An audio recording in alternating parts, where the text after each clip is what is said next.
Halo Sobat Seni, jumpa lagi dengan saya Adipati Dater. Pada video kali ini kita kembali ngomongin lagi atau ngobrolin lagi tentang puisi. Kali ini kita ngobrolin tentang perlukah seorang penyair untuk tergabung dalam sebuah komunitas. Tentunya komunitas puisi lah ya, komunitas orang-orang yang suka puisi, orang-orang yang senang mempelajari puisi, atau mungkin orang-orang yang senang membaca puisi, membuat puisi seperti itu. Kalau menurut hemat saya sih perlu, bahkan saya cenderung sangat perlu untuk seorang penyair pemula, pemula lah, tapi penyair yang sudah pro juga saya rasa perlu juga untuk berkomunitas. Tapi khusus pemula ya menurut saya sangat perlu untuk tergabung dalam sebuah komunitas, walaupun nggak wajib, tapi saya memandangnya perlu. Kenapa perlu? Yang pertama gini, komunitas itu kan terdiri dari banyak orang ya. Nah, dari banyak orang itu kita jadi teman, kita jadi punya teman untuk diskusi tentang sesuatu hal yang sama-sama kita sukai.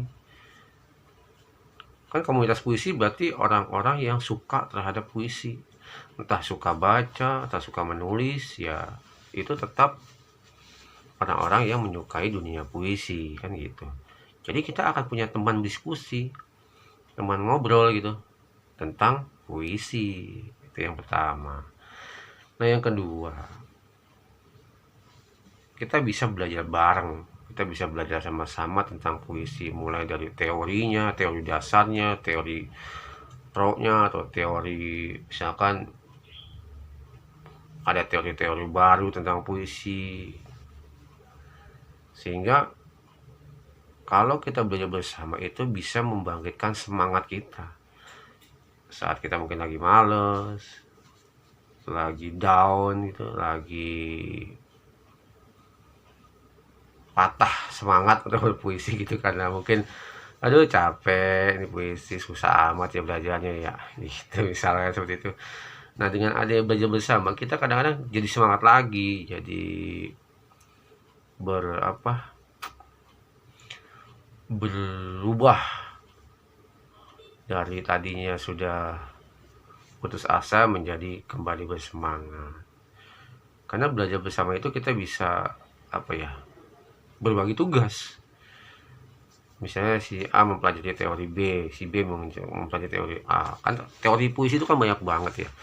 Kita bisa bagi saja menjadi, kalau ada 10 orang mempelajari teori A gitu. Misalnya 10 orang ditugaskan untuk mempelajari teori 1, 2, 3, 4, 5, 6, 7, 8, 9, 10 gitu. Masing-masing pelajari satu-satu. Lalu masing-masing nanti pada waktu tertentu presentasi mengenai teori tersebut. Nah, kan artinya kita bisa belajar di situ. Bisa belajar bareng, diskusi bareng, kan gitu. Lalu yang ketiga apa? Yang ketiga ya dengan kita berkomunitas, kita bisa saling koreksi. Misalkan gini, si A bikin puisi, dilemparlah ke grup puisi, minta dikoreksi apa saja kekurangannya. Tentu biasanya ini akan direspon dengan baik oleh teman-temannya. Tapi ini yang komunitas puisi yang sehat ya. Ada juga komunitas puisi yang gak sehat, tapi ini saya ngomongin yang sehat aja. Saya yakin ketika kita lempar sebuah puisi di sebuah komunitas untuk dimintai koreksinya, tentu teman-teman yang lain akan antusias untuk memberikan koreksi terhadap puisi kita. Tentunya dengan koreksi yang membangun, bukan koreksi yang mencaci maki tanpa dasar hanya karena ingin terlihat lebih menguasai gitu kan. Ada ya seperti itu, tapi di komunitas yang sehat tentunya hal itu tidak terjadi. Yang adalah saling koreksi untuk saling membangun, itu perlunya sebuah komunitas. Nah, yang keempat itu sharing ilmu, sharing informasi. Nah, Kalau udah berbagi ilmu dan berbagi informasi kan berarti ada hal-hal yang tidak kita ketahui, tapi teman kita tahu. Lalu kita saling berbagi itu. Tentunya hal tersebut positif sekali untuk menambah wawasan kita sebagai penyair. Karena penyair memang harus terus belajar. Sampai kapan seorang penyair itu belajar tentang puisi? Menurut saya seumur hidup. Seorang penyair harus terus belajar tentang puisi seumur hidup. Tidak ada kata selesai. Nah itu. Lalu yang kelima apa? Kita akan menjadi bahagia karena kita berkumpul di tempat orang-orang yang sama memiliki kesukaan seperti kita. Kita seperti punya apa ya? Punya suku gitu. Berasa di suku yang sama, berasa di negara yang sama gitu kan, berada di warna yang sama. Jadi apa ya? Pasti bahagia sih, saya yakin. Ketika kita bertemu dengan orang-orang yang mempunyai minat yang sama, saya yakin kita akan menemukan kebahagiaan di situ. Yakin saya. Tapi ada catatan nih, meskipun kita berkomunitas, meskipun kita berkelompok, meskipun kita belajar bareng, tapi ketika kita sedang membuat puisi, harus menjadi diri sendiri. Jangan jadi orang lain. Meskipun orang lain itu lebih bagus daripada kita, meskipun orang lain itu lebih pintar daripada kita, meskipun orang lain itu lebih menguasai teori puisi dan puisinya bagus-bagus, kita nggak perlu jadi dia. Jadilah diri sendiri dengan gaya kita berpuisi.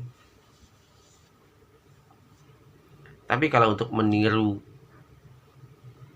gayanya di awal loh ya, saya nggak bilang selamanya.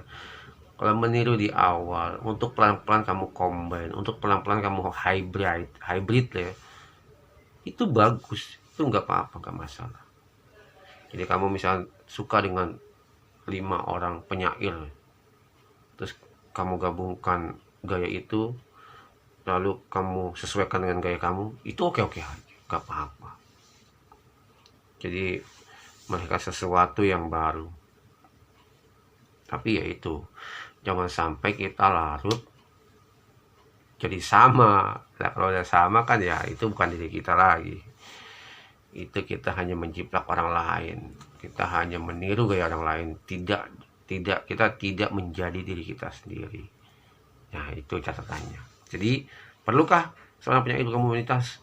Sangat perlu menurut saya. Ya, itulah kira-kira obrolan kita hari ini. Mudah-mudahan video ini bisa bermanfaat. Jangan lupa untuk menekan tombol subscribe-nya dan menyalakan loncengnya untuk mendapatkan video-video saya selanjutnya. Terima kasih. Salam literasi.